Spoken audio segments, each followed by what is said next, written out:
This is Kunle Amzat Studio, Agidigbo 88.7 FM. Welcome to News Around the World.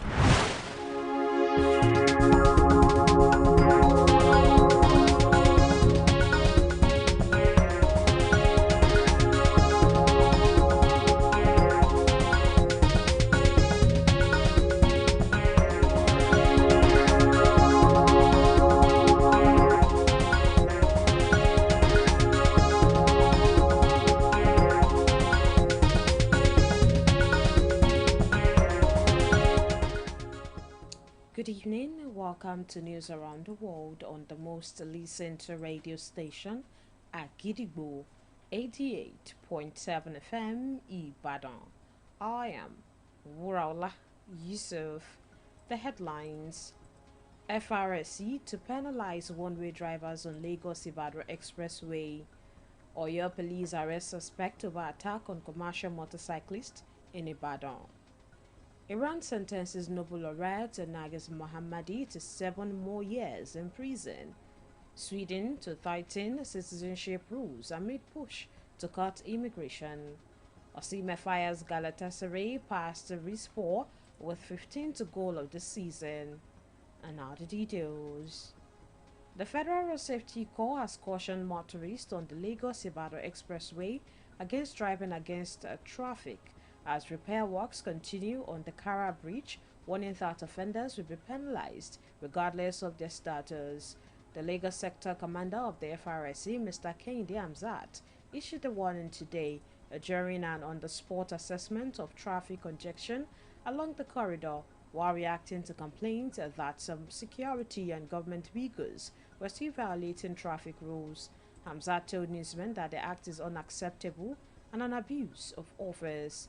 According to Mr. Amzat, internal sanctions imposed by affected agencies are often more severe than penalties handed down by the FRC, and traffic congestion has worsened in the area following the commencement of rehabilitation works on the Kara Bridge, adding that the damaged sections of the road had contributed to multiple crashes, particularly as motorists attempted to dodge oncoming vehicles. The Lagos Sector Commander of the FRSC added that the FRSC had earlier announced that the repairs will last at least 2 months, but to speed up completion, 2 expansion joints have been repaired simultaneously using faster curing materials. Culture is the heartbeat of every society, shaping our identity and connecting us to our roots. Yet, as modernization spreads, many cherished traditions in Yoruba land are slowly fading away. This raises an important question on how we can revive our old ways and preserve the cultural history that defines tribes and regions. Agidigbo FM correspondents Abiodun Loyede and Ifeoluwa Buhari report on cultural values and traditions. Here's the report.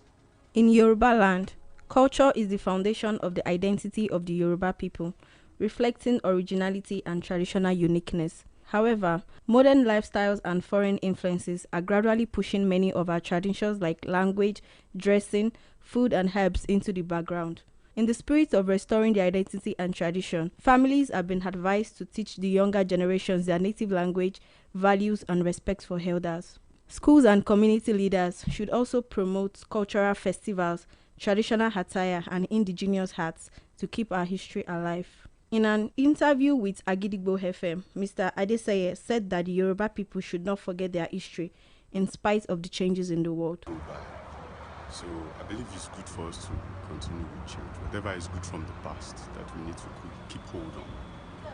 Keep hold on that, brush up on it, and everything is fine. So everybody should just progress. Kaba Yuga. Speaking with Agidigbo FM, Mr. Philip Oshundele, preserving the Yoruba culture is not about rejecting progress, but about holding on to the values that define Yoruba land and its history.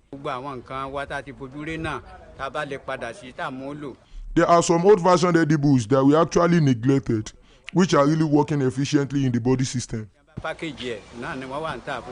In another interview with Agidigbo FM, Mr. Israel said there are some old-fashioned edibles that we actually neglected, which are really working efficiently in the body system. Before this generation, people are living long, 90 years, 100 years. It's not that they didn't have malaria or they didn't have any sickness, but there is this thing that they use to cure it. So if we can also go back to those techniques, I think it will be more better and it will be more fine. But we have to balance it up too. With the recent realities, it is evident that the Yoruba people must embrace the lost culture and traditions to restore their identity and relevance in the society. After all, a society that remembers its roots and traditions stands stronger for the future. Ifeoluwa Buhari, Agidigbo FM News. The Oyo State Police Command has arrested Saeed Akojopo, a 38-year-old man in connection with a violent attack on a commercial motorcyclist in Ibadan. The arrest was made possible through the collaboration and active cooperation between the command and community-based partners, particularly the Agbekoya vigilante personnel, who promptly handed over the suspect to the patrol team attached to the Idiaro division. The PPRO DSP Ayola Iroyin, in a letter he personally signed, said the command reiterates its resolute stance against crime and criminality, affirming that through intelligence-driven, collaborative effort involving all stakeholders, no criminal element will be allowed to hold sway in the state. The safety of lives and property remains the top priority of their command. Similarly, the Oyo State Police Commander has recorded another operational success in its sustained fight against cultism and violent crime, with the disruption of a suspected cult gathering and the arrest of 3 suspected cult members in Oyo town. According to a statement signed by the PPRO, DSP Anyola Adeolayinka, the successful and proactive intelligence-led policing effort of the command, anchored on continuous surveillance, community-based intelligence gathering, and strategic analysis of emerging threats, acting on credible and actionable intelligence, operators of the Atiba Division, led by the Divisional Police Officer DPO, swiftly mobilized to Bode Thomas Secondary School, Oyo, in line with the command's resolve to ensure thorough and professional handling of court-related cases. The Commissioner of Police, Oyo State Command, while commending the operatives of Atiba Division for their prompt response, professionalism, and operational effectiveness, also expressed appreciation to the Inspector General of Police, IGP Kayode Adeolu Egbetoko, for his unwavering support and zero-tolerance stance against cultism and violent crimes. A renowned lecturer, Mrs. Oluwatoyin Alabi, has stressed the need for government support for youth-led education initiatives, emphasizing their potential to drive state development. In an interview with Agidigbo FM's News, Mrs. Alabi urged the government to recognize Nigerian youths as key partners in transforming the nation's education system.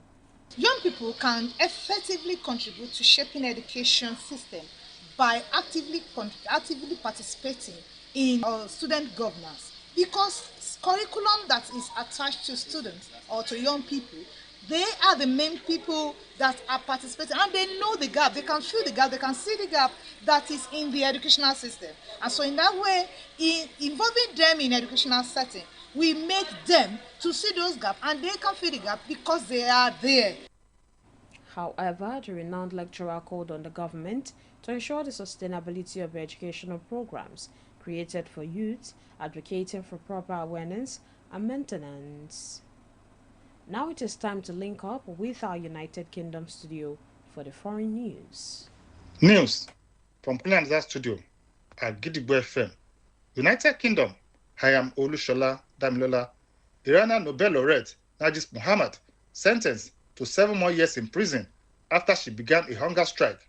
The new convictions against the activist come as Iran tries to negotiate with the United States over its nuclear program to avert a threatening military strike by US President Donald Trump. Her lawyer, Mustafa Nili, confirmed the sentence on X platform yesterday, adding that such courts typically issue verdicts with little or no opportunity for defendants to contest their charges. Muhammad has been serving 13 years and 9 months on charges of collusion against state security and propaganda against the Iran government. She had also backed the nationwide protests sparked by the 2022 death of Mahsa Amini, which have seen women openly defy the government by not wearing hijab. However, Iranian officials have been signaling a harder action against protesters, while Iranian judiciary chief also suggests harsh prison sentence for anyone found guilty Former Hong Kong media tycoon Jimmy Lai has been sentenced to 20 years in prison. The 78-year-old self-made billionaire was among the highest-profile government critics charged since Beijing imposed a sweeping national security law on the semi-autonomous southern city in 2020. Trump is expected to travel to China in the coming months to meet his counterpart Xi Jinping, while many of Jim Lai's supporters will be lobbying Trump to raise the case. Although the billionaire's son, Sebastian, has called the sentence a draconian and life-threatening situation for his father. And that ends the news. From Pelu Adenike Studio at Gidigbo FM, United Kingdom, I am Shola Damilola. You're welcome back. We shall also be moving to our Maryland studio, United States, for more foreign news. News from Kule Amzat Studio at Gidigbo FM, United States. I am Oluwatosin Sonya. Scottish Labour leader Anna Sowers at a news conference calls on Keir Starmer to step down as Prime Minister, adding that the distraction needs to end and the leadership in Downing Street has to change. It comes after Starmer's Director of Communications, Tim Allen, resigned a day after Prime Minister's Chief of Staff also quit. On Sunday, Morgan McSweeney left the Prime Minister's top team, saying he took full responsibility for advising Starmer to appoint Peter Mandelson as U.S. Ambassador in 2024. Asked earlier if Starmer would also resign, he said no, the Prime Minister is concentrating on the job in hand. Both Deputy Prime Minister David Lammy and Chancellor Rachel Reeves have also voiced their support for the Prime Minister. Meanwhile, Tory leader Kemi Badenoch says Starmer has lost control of his party and claims the country is not being governed. Sweden will tighten citizenship rules, with applicants facing a longer 8-year wait before they can apply a minimum wage threshold and a test of their understanding of Swedish society, according to the centre-right government. Successive governments have tightened immigration policies since 2015, when around 160,000 asylum seekers sought refuge in Sweden. But the minority coalition government is betting that an even more restrictive line on immigration will prove popular with voters in September's parliamentary election. Migration Minister Johan Forsell told reporters that these requirements are much tougher than the situation as it is today, because currently there are basically no requirement to become a citizen. The government said applicants for Swedish citizenship would also have to live in the country for 8 years, up from 5, have a monthly income of more than 20,000 Swedish crowns, and be able to pass a language and culture test.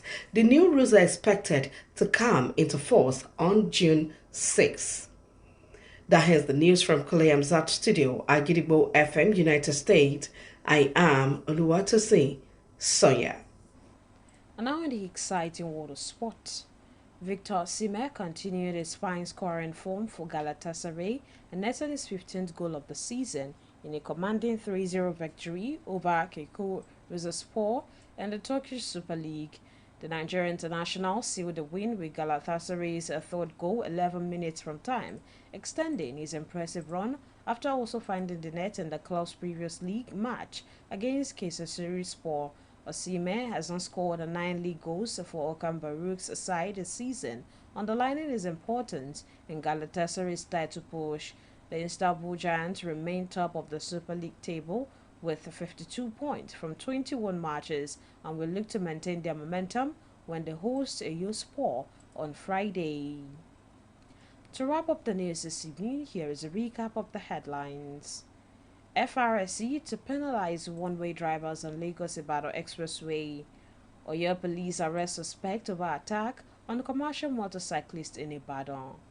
Iran sentences Nobel laureate Narges Mohammadi to 7 more years in prison.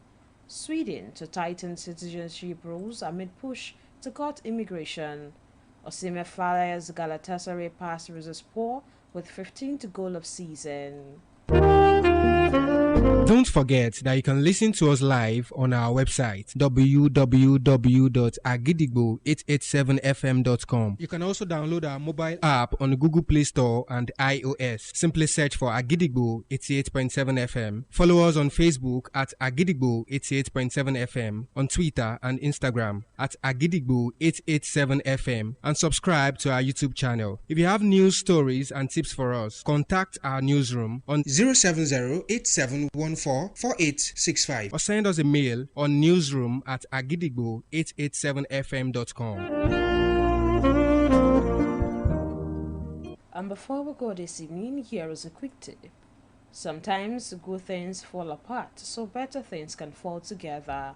Finally, we have come to the end of the news around the world on the most listened to radio station, Agidigbo 88.7 FM, Ibadan. I am Wuraola Yusuf. Thank you for listening. Good evening. News is information, and information is power. At Agidigbo 88.7 FM, we bring the news from top to bottom. The Oyo State government has said the over 1.5 million out-of-school children. We give you reports from Oyo State. The Oyo State House of Assembly has called for thorough investigation. The Southwest in Nigeria and the rest of the world. Has clarified that the body did not receive any cash support from international development. Trust us to keep you informed every hour, every day. Agidigbo 88.7 FM, the people's voice. Agidigbo.